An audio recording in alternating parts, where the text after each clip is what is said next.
your location. What a great spot. Yeah, so right now this is our where we're doing the tastings. We'll change the where we end up hosting these from time to time. Sometimes we have our tasting room downstairs that I'll use every once in a while, but not with people actually in the winery, not as much. But this is our vault tasting space.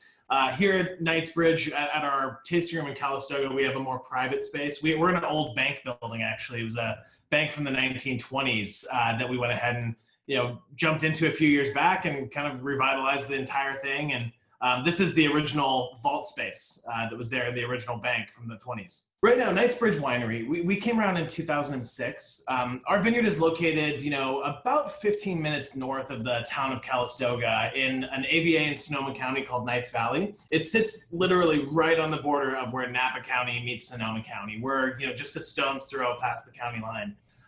Knights Valley is a really interesting place. I remember, me personally, first time going through there, driving through Knights Valley, there's a few things that are really key characteristics of that place. You've got California poppies that are covering the entire hillsides out there.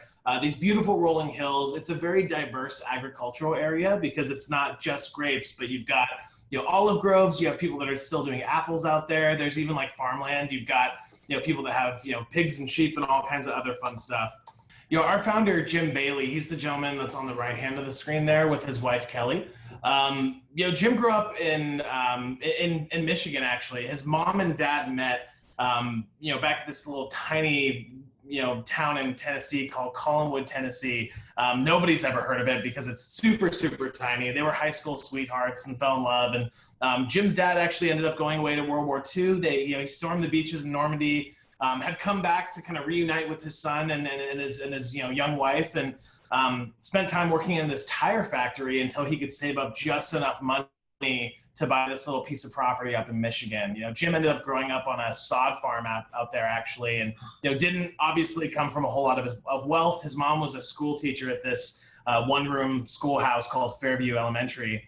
And she always really stressed to Jim and his brother Essel, who's at the top of the screen right there, the importance of education and what that would do for them, how that would change their lives and change their situations, not just for them, but, for future generations of the family.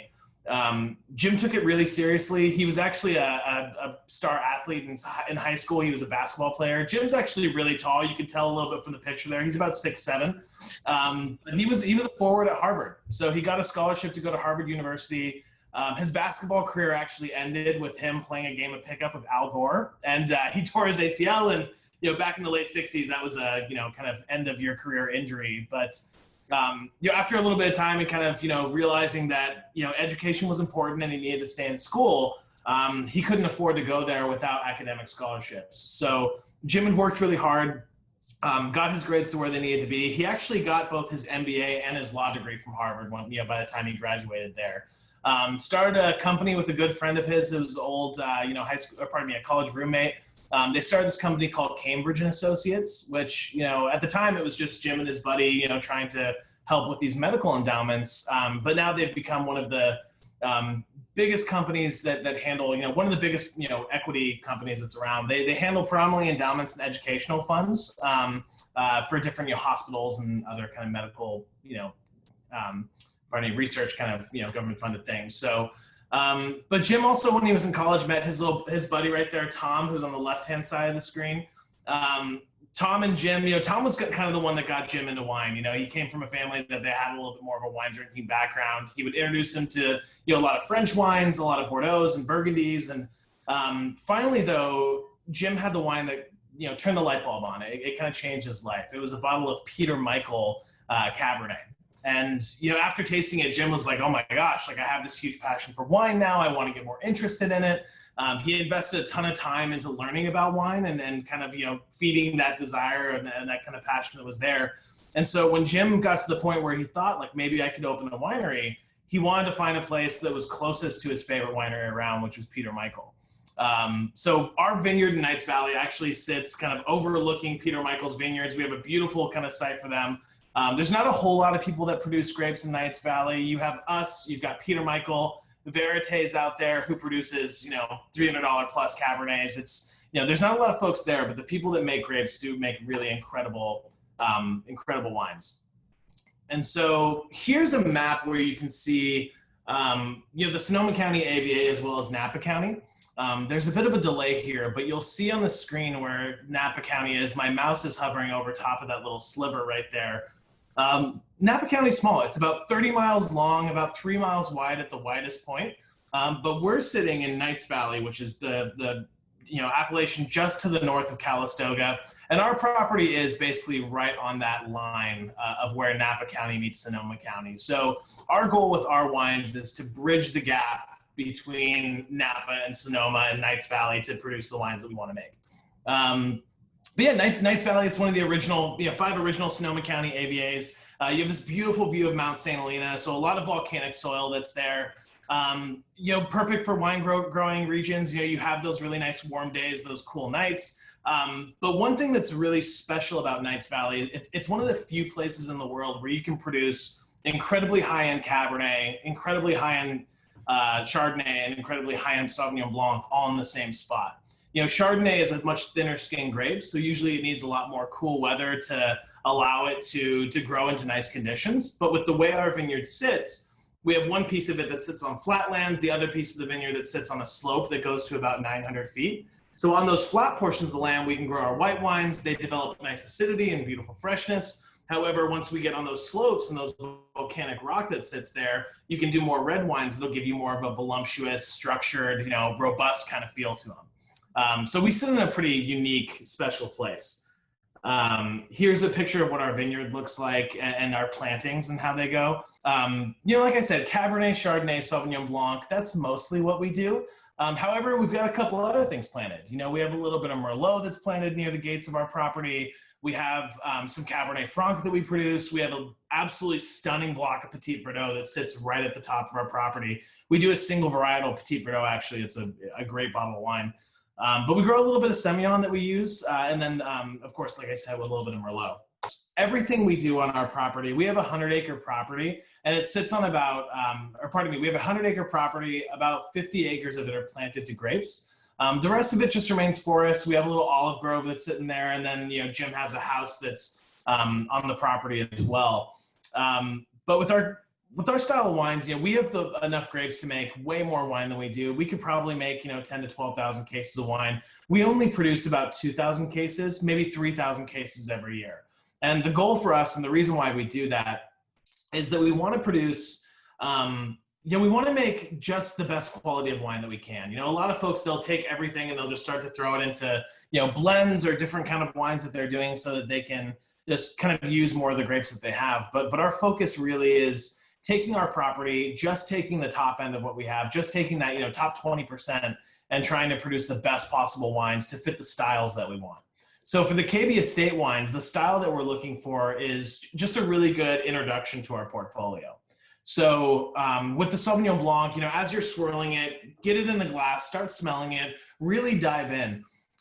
This wine for us is kind of our handshake around here. So when you come to the winery, you come and visit, we get a little bit of Sauvignon Blanc in the glass, we hand it over to you, we get to know you, we get to spend some time with you. And for us, this wine is like, this is what I take home on Tuesday night. This is the one that I'm going to, put on Netflix, order a pizza, not take too seriously, because it has all this nice freshness to it. Sauvignon Blanc sometimes can go over the top with too much acid or too much of this kind of mineral-driven kind of mustiness. For us, we like to make Sauvignon Blancs that still taste like Sauvignon Blanc, but that aren't too over the top. We want it to be something that's, nice on a hot day, something that's easy to drink. We have some Sauvignon Blancs we do that are wildly structured and that are, barrel fermented like you would a Chardonnay. And then we have ones that are a bit more bright and decadent. So this one sees about 10% neutral oak. So that 10% neutral oak actually does make a pretty big difference. It gives you a little bit more of a roundness and a richness, like a nice weight on the mid palate that I find. What's nice about neutral oak is that, for the most part, oak, brand new barrels, they give you all that vanilla and all that influence, but neutral oak barrels, they really just change the texture. So it's nice because you don't get the creaminess. You're not getting this, vanilla or butterscotch or anything, but you do get this nice kind of weight in the mid palate that shows pretty well. We always tend to harvest our wines a little bit earlier than some of the other folks around. We like having wines that are ripe, but for our Sauvignon Blanc, we don't want to make something that's 14.9% alcohol. We want to do something that's going to be a little bit lower in alcohol, a little bit more acidity, a little bit more vibrancy right off the bat. So that neutral oak really gives it a bit more of the weight and kind of the umph that you expect from a bottle of wine. Yeah, so brand new French oak barrels, they give you an influence for about 4 years, but after that 4-year point, they lose all their flavor, and then it's just about the texture of the wines. So you don't get any of the real true oak flavor that dives into it, but it's just more of that body and weight that you'll find from neutral oak barrels.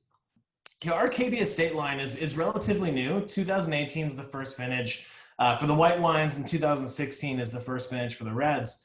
But we always had a goal in mind. The idea wasn't just that we would make a lower end wine and throw it out there. We had this idea that we produce wines in our upper tier and our higher echelon that are unbelievable wines that constantly are getting mid 90 scores. Our Chardonnays, our West Block and East Block will get 95 for the last 3 years straight.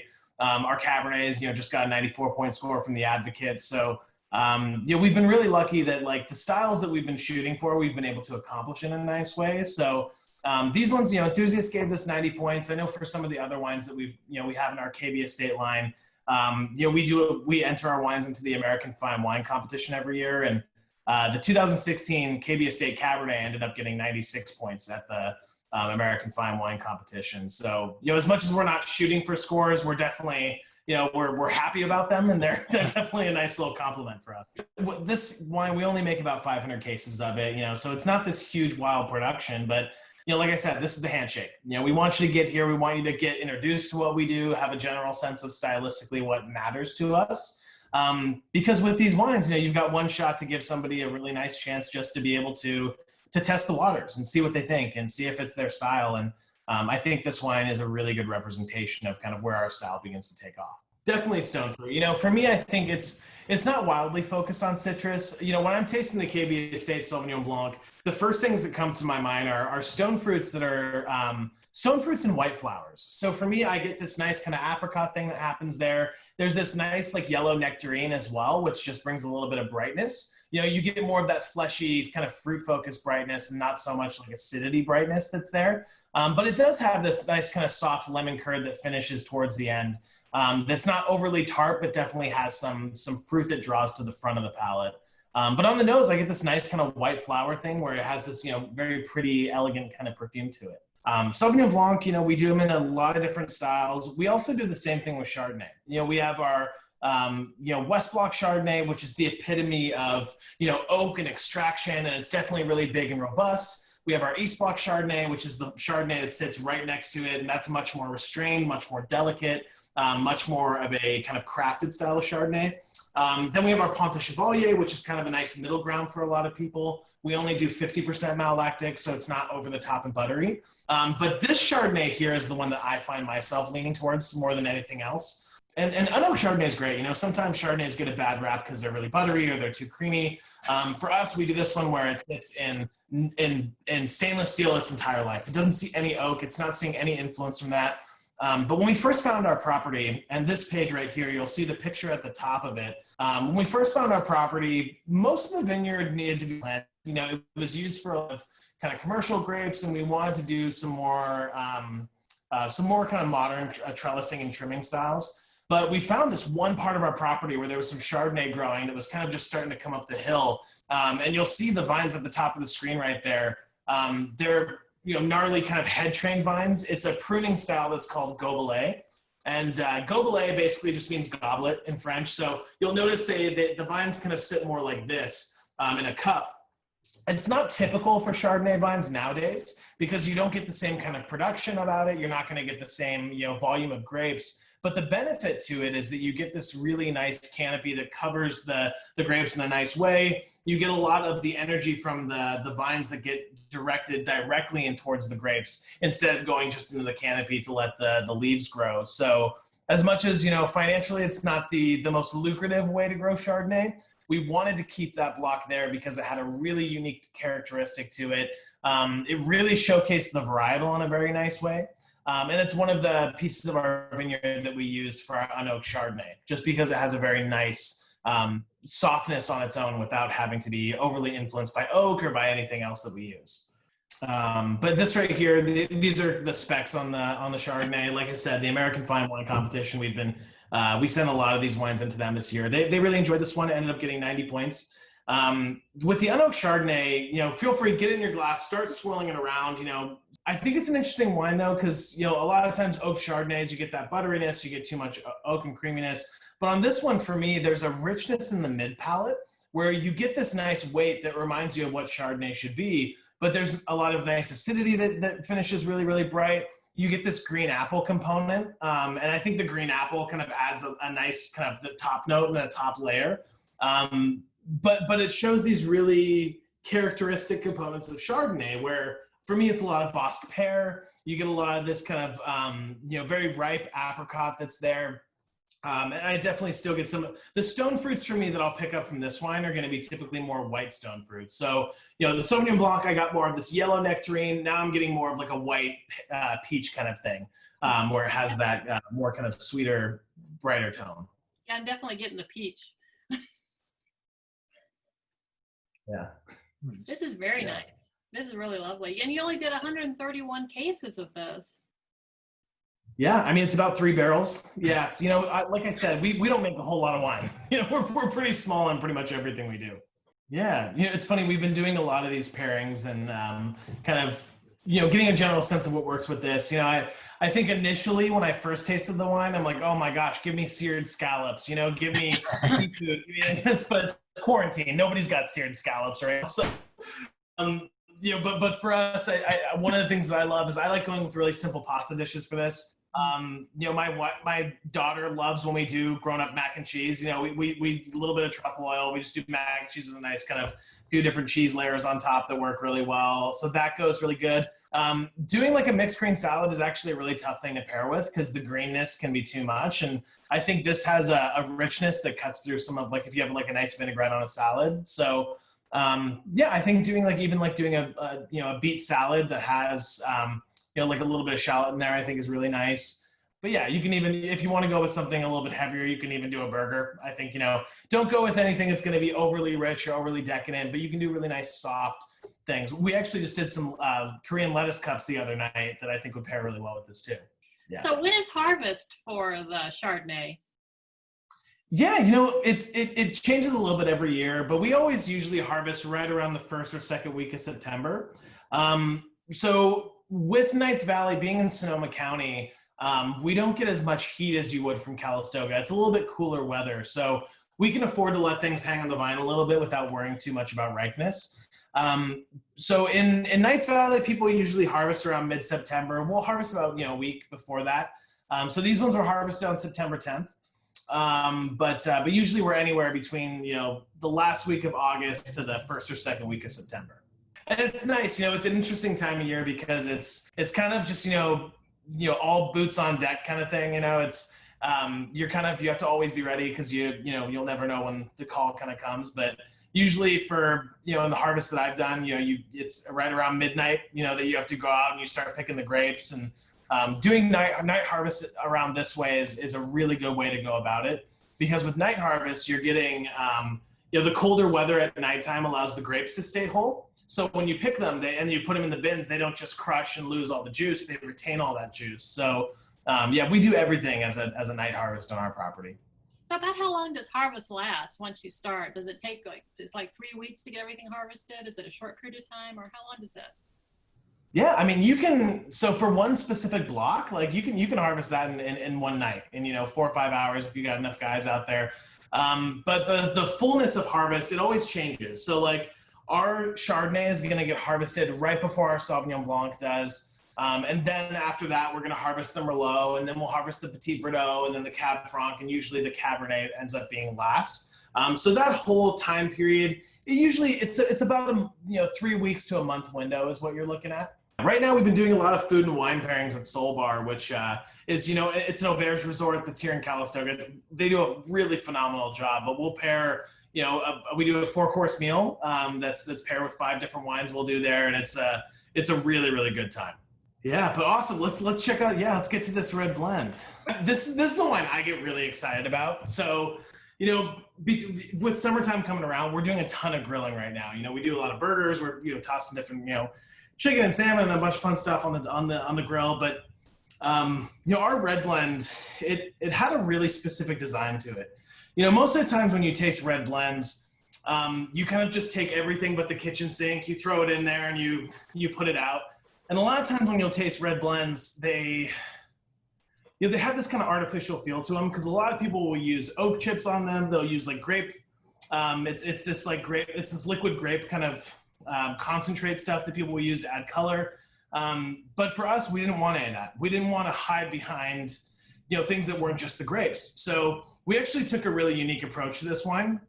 So with the 2016 red blend, again, we're taking bits and pieces of our vineyard that we think reflects just the most personality. This wine is designed to be another one that's not taken wildly seriously. It's a really good introduction to our style, an introduction to our portfolio. It's a wine that has some nice tannin structure, but the tannins aren't overly gripping. So you get these nice fine-grained tannins that melt apart pretty nicely in a really soft way. But this wine it's equal parts Cabernet Sauvignon, Merlot, and Petit Verdot. So our Merlot that grows at our bottom portion of our property is really, really floral. It has all these nice, lavender and violet components that are there, really, really soft color. Whereas our Petit Verdot, it's grown at the top of our property, so it's got a lot of color to it. It's very robust. It's really, really intense. And then our Cabernet adds all that meatiness, those dark fruits. You get this really kind of fleshy tone to it. So we took those and we blended them together. Now, instead of, like I said, throwing it into a tank with a bunch of chips and preservatives and all this other stuff, we took a very minimalist approach to this wine. So it spends 23 months in barrels, but they're all neutral oak barrels. So there's no influence of, vanilla. You're not getting this big oakiness that's there. Instead, it has this nice smooth texture to it, where the wine has this really nice transition. On the nose for me, you're getting this nice kind of combination of red fruits and dark fruits. You get this really rich, intense, ripe raspberry, as well as this kind of nice tart blackberry tone that's a little bit softer on the undertone. You get it onto the palate. It's nice, and it has a nice roundness to it, but it's not overly gripping and overly tannic. It has this really nice kind of, it grabs on and then releases in a pretty soft way. I also like that there's these subtle tones of, for me, eucalyptus. I'll get a little bit of this herb de Provence that's there.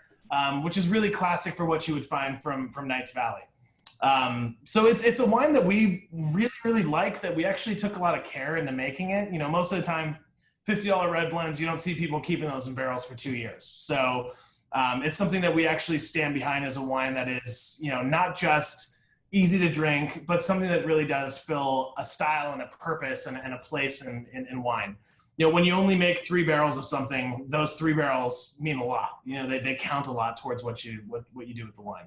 Well, it's nice too. The cold soak, it allows, it gives you more, it gives you more color, it gives you more extraction, it gives you a nice depth to it. What we'll do is we don't co-ferment. We don't put everything in one tank, but instead we'll separate everything and ferment it on its own, and then just really craft the wine on its own, and then blend them together afterwards. But yeah, that 72-hour cold soak does give you a nice body and structure and weight to it that I think adds some more vibrancy to the wine. And what is a pump over? Yeah, so a pump over, basically, you've got these in your tanks, your stainless steel fermentation tanks. When you put all the skins and the juice and everything in there, all the skins begin to rise to the top, and the juice remains at the bottom. So in order to incorporate, the color and the texture and all the flavors that you want, it's kind of like a French press for coffee, except you're just putting water over top of that layer of grapes, and it'll push, or you're pumping the juice from the bottom over the top. So you're taking it and you're just cycling and you're rotating it to get more extraction, more balance, and a more even fermentation. I was going to ask you about some of the events that the wine events that your company participates in or participated in the past. Yeah. A long list of really interesting wine festivals your company's participated in. Palm Beach, what an incredible lineup of wine festivals. Yeah, our owners, Jim being from Boston, he's got or having lived in Boston for so long, he's got a really big place in his heart for, Nantucket and some of those other kind of festivals that are out that way. And, me personally, my brother, my whole family is in the food and wine industry. And so, my brother being a chef out in Portland, Maine, there's a lot of, New England just has some really incredible wine festivals that are out there. So we do a lot there. Florida and Texas and California are the largest wine markets in the U.S. So we spend a lot of time in those markets as well. You know, Texas, we're trying to get into doing more distribution there, but the pouring events are wonderful because they really give us a chance to be the face of our brand. You know, it's not just selling wine and hoping that somebody enjoys it, but you're getting a chance to explain the wines as people are drinking them. It also looked like your company participates in a lot of different charities. Yeah, absolutely. You know, and that you know, that goes back just to really to the heart of our owners. You know, they you know, I remember, you know, I grew up as a, you know, like I said, on a vineyard, and we were, you know, it was in the time before farmers in Napa Valley were making a ton of money. So we grew up as poor farmers, you know, for me, and I think a lot of that experience really resonates with Jim because he grew up on a sod farm. You know, his dad worked at a tire factory constantly. So I think Jim really does, and not just saying this because I work for the guy, but he really does have a grounded heart that he knows where he came from. He knows that, you know, it took a lot of people being in his corner for him to make it. So there's a couple other scholarships that he's setting up right now through both the prep school that he went to as well as Harvard University. There was a really good friend of him. Gosh, I don't want to give you the wrong name. I believe it's Sid Barnfield, I believe was his name, but he was, you know, this guy from Detroit that, you know, Jim went to school with, and, you know, he had just passed away, but he was a very active member in the African-American community in Detroit. And so Jim is now setting up scholarships at Harvard for African-American students that are trying to get to school there. So I think there's a lot of that, you know, Jim himself is a really humble, kind of soft-spoken guy. So he doesn't really put out all the things that he does as far as his charitable work goes, but he really does a lot of it. He really does. Wine festivals in the entire country is Portland Wine Week. Which is, you know, out in Portland, Maine, and they'll do these crazy, you know, amazing tastings where they get this big old sailboat and they'll have, you know, 20 people on it, and you'll have one winery on that boat who's just tasting everybody on different wines and stuff. So, you know, we're going to do a lot more of those. There's, you know, Nantucket Food and Wine has some similar things that are out that way, but yeah, we'll definitely be doing some of those in the, you know, as soon as the world gets back to normal in the next little bit here. Sounds good. Yeah, it's not a bad way to make a living. No. You know, I mean, if it's in the glass, it's usually my favorite wine at the time. But no, you know, I really like that unoaked Chardonnay. You know, as far as the wines that you're tasting today, the unoaked Chardonnay for me is one that I really enjoy just because it's so insanely versatile. You can really open it up at any time. Like if you go out to a restaurant, and you don't know what to order, that's a really good wine to go with. So that one I really love. You know, as far as the top end of our portfolio goes, you know, we have some really incredible vineyards that we've worked with in the Napa Valley, you know, specifically like the Dr. Crane Vineyard and the Tokelon Vineyard. You know, those are just historic, legendary vineyards that have been around for a couple hundred years here in the Valley. And so those ones for me, definitely, if I'm looking at wines that are like very collectible and age-worthy, you know, our 2012 Tokelon Cabernet is like a very special wine.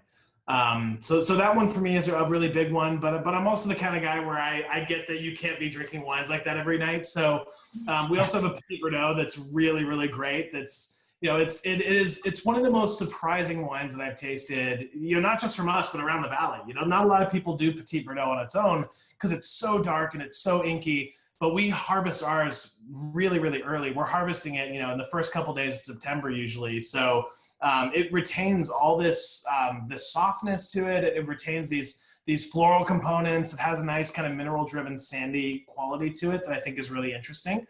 Like for me, that one is just probably the most interesting wine in our portfolio. We hope to see you soon. Yeah, absolutely. Feel free. If you guys are going to be out this way when traveling gets back and ready to go, please reach out. I'd love to get you guys over here. Yeah, it'd be nice to go there. That's the one area we really haven't been to, so we'd like to go. Yeah, absolutely. It's fun. It's a good time. Okay, Kenji, thank you. Well, thank you. Yeah, thanks so much, guys. It was nice to chat with you. Have yourself.